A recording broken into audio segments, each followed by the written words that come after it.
everyone, it's Jessica. Thanks for being with me here today as I am participating in a YouTube hop with some fellow crafters, and our theme is Joyful July.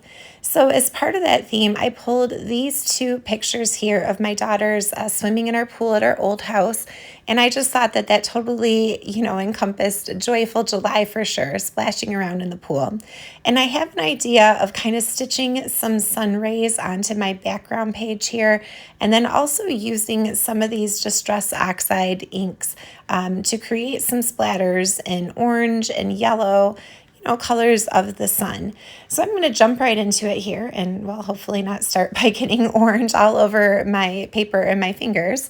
But I'm just going to smush a little bit of ink onto my all-purpose mat in the three different colors I have pulled.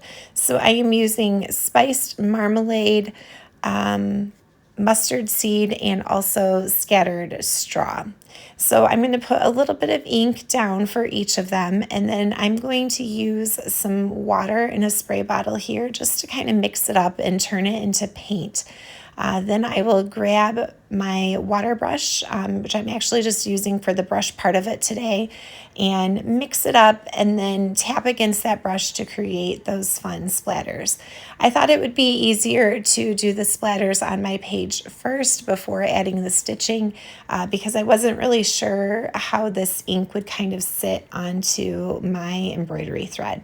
So I'll go around and I'll do that for each of the three colors until I have a whole bunch of splatters here on the top half of my page. As I finish putting those splatters on, I would just like to apologize for my voice. I hope that you guys can hear me okay and it's not too irritating for you to listen to. I was sick a few weeks ago and I am still waiting for my voice to come back. We have been dealing with pneumonia in our household, which has not been a very fun start to the summer. Okay, so now that I've got those splatters dried, I want to go ahead and start working on my stitching part for this layout. I'm making a line for myself as to where that bottom piece of cardstock is going to go. And then I thought rather than looking for a plate and heading down to the kitchen, I actually had this game sitting here next to my crafting desk because my daughter and I were playing it while I was scrapbooking. And I'm like, oh, that's perfect. I can use that arch along the top of it to draw a guide where the rays of my sun are going to go. So I just measured to make sure I had it centered evenly in the page, and then I used my pencil to make that mark. I'm going to find out where that middle spot is there at 6 inches. And then I'm going to grab my ruler and just draw myself a couple of guiding lines that are going to be the sun rays. So starting in that center 6-inch point, I just kind of went all the way around. I didn't really measure anything or make sure anything was too particularly even. I just drew a whole bunch of lines coming out from that center. And then I used my rub and remove eraser to erase the top part of that circle, of that arch, so that all I am left with are the pencil lines for the rays. Then I'm going to put my little foam mat behind it and use that to punch some holes through for my stitching. I do have this ruler that has stitching holes in it so that you can make sure they come out nice and uniform. But I realized I hadn't made my pencil marks dark enough to actually see it very well. So I just went ahead and freehanded those holes, hoping to make them evenly spaced. So here you can see what that looks like once I've got all of my, my holes poked through. And then I grabbed my embroidery thread and I just pulled out 4 different colors of like orange and yellow, anything that I thought kind of went together. My plan is to kind of vary the threads coming through my sun rays here just so that it has a nice variety look to it. And so I'll get all 4 colors selected, and then I will do my stitching off camera. Just so you know, I did use 4 strands of thread for each of my stitches. Now on my longer rays that go all the way to the top of where that arch was, I did a chain link stitch, and on the shorter rays that don't go to the top, I just did a regular back stitch. So you can see a closer look of that here. It did take me about, 2 hours, but I do enjoy stitching on my layouts, and when I go for a time without doing it, I start to get the itch and the need to do it. So like I said, this idea came to me the other day, and I had to stitch some sun rays. I thought it was really fun.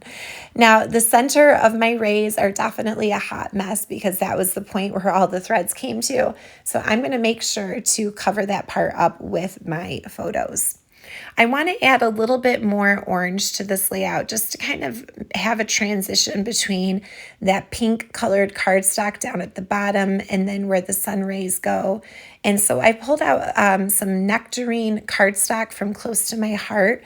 But then I thought, I might want to matte my photos in that color. So I went digging through my stash to find anything in that same Nectarine color that was a pattern paper. And so I'm going to test a couple out here. This one was a branding strip from the top of one of my pattern papers.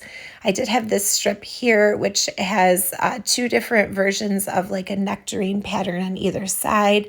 I end up going with this gingham one here. I really like how it kind of brings in some of that white color, but I'm going to try out this one as well. Nope, I'm going to go with the other side. So we'll go ahead and cut that down to, I believe, 3/4 or a 1/2 inch, and I'll get that glued to the top. Like I said, I want to matte my photos in that same Nectarine cardstock color. I'll edge distress the side of all of the papers, including the ones that are already glued down to the page, and get that all set up. So like I said, our theme for this hop is Joyful July. And when I think of July, I think of sunshine, swimming, all those kind of fun summer memories. And these are actually just 2 photos from this particular day. I have more, but there was a lot of stuff happening that day, so my photos didn't really go together. I had a lot of random pictures and even one little video from that day. And like I said, they just didn't go. So if you stay tuned to the end, I will show you the other layout that I made that will just be next to this one in my scrapbook. Now, to go ahead for the embellishments, I went through my stamp stash and pulled out any of my summer-related stamps that I thought I could use for titles or images. I just have a variety here. I don't end up using all of them, but I do have some here. Like I thought maybe I could selectively get a couple of the images on it. I don't end up using that one, but I do end up pulling from a bunch of other ones. You can see here I've already stamped and colored those with my TriBlend markers, die cut out the ones that were die cuts, and then did some fussy cutting for the others that didn't have coordinating die cuts. I do love to cut extra pieces and glue behind my images for just a little bit of dimension and strength, and it kind of makes it look more like a chipboard piece rather than a flimsy piece of paper. So I love to do that trick. Another thing I love to do to add some dimension, just to save on my foam tape, because otherwise I would go through a ton of foam tape, is I keep a little bag of scrap white paper. Anytime I do die cuts and I have just anything that is I think decent size, but really they're tiny little pieces. I save them and then I cut them up and put them behind something like this. So for my photos, I just layered a whole bunch of scrap pieces of cardstock. So rather than putting, tons of foam tape back there, I got that same dimensional look. But I was able to do it by just using some scraps that would have gone into the trash otherwise. So I'll go ahead and glue those photos down, like I said, making sure to cover the center of my sun rays so that messy part of the stitching isn't going to show. And then I did also use one of my die cuts to cut out the title, so I did the word sun, and I'm going to do a little bit of masking here with this stamp set. It says soak up the sun, and I'm just going to use the stamp part that says soak up the, and then I'll have the die cuts be the other half of the title. I'm going to go ahead and start doing my embellishment clusters here. I'm just going to have 2 really, because I guess the title will be the 3rd point of my visual triangle. I love how bright and colorful these images are. I've got flip-flops and sunglasses and that little flamingo floaty, which if you can see in the back of my pictures, we actually had a little flamingo floaty in the pool, so I thought that was perfect. A little bottle of suntan lotion and a beach ball, and they're going to go right about like this, so I will go ahead and glue those down off camera. Okay, here's the rest of that title. Like I said, I did a little bit of creative masking to stamp just the part that I wanted.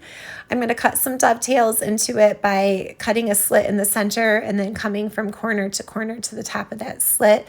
I find that to be the easiest way to cut dovetails. And then I will add a little bit of orange ink blending to the edge of that title as well, just to kind of make it pop a little bit more. I'll get all of that glued down. And then I felt like I needed a little bit of sparkle. So I went digging through my stash. I had this bag of sequins from Close to My Heart. It was, I think it's like the Crafty collection or something like that. And I knew there were some yellow ones in there. So I went digging all for the yellow sequins. I have 3 different sizes of them. And wouldn't you know, all of the yellow ones that I wanted were like stuck to other sequins. So as I'm trying to use my wax pencil to pick up just the yellow ones, every time I'd pick it up, there would be like 3 stuck behind it. So I'd have to use my fingers to separate the sequins. But I go through and I pull out all of the ones I want. I scatter them around the title and around the 2 different embellishment clusters. And then for sequins, especially the ones that are a little bit bigger in size, I really like to use those micro glue dots. So that's how I'm going to stick them down to the page. A couple of my sequins are super tiny though, and the glue dots are way too big for them. So I just used a little bit of liquid glue and cross my fingers and hope that they don't pop off. Hopefully that holds them down well enough. But I will do all of that gluing down off camera as soon as I finish finding a couple of other sequins here. I tried using some of the other colors, but I decided just to go all with that yellow color instead. Here you can see what that looks like. I think that brings a fun little bit of bling to the page. Okay, and then like I said, I did have a bunch of other photos, so I created a second page. Let's take a look at that right now. So here's my main one, and then I'm not intending for this to be a double page layout, but these are just the other random photos that I had from that same day in July. So I grouped them together, and I just titled it One Silly July Day.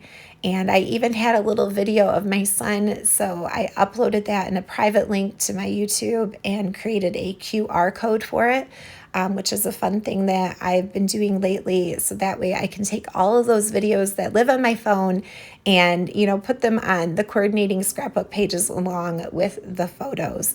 So hopefully QR codes exist for a long time so that, you know, down in the future when people are looking at my scrapbooks, they can still access those videos. That's the idea. But anyway, here are a couple of close-ups. Make sure you check the description box down below to see the links for all of the other crafters who are playing along on this fun, joyful July hop. I appreciate your being here and have a great day. Happy crafting, everyone. Bye.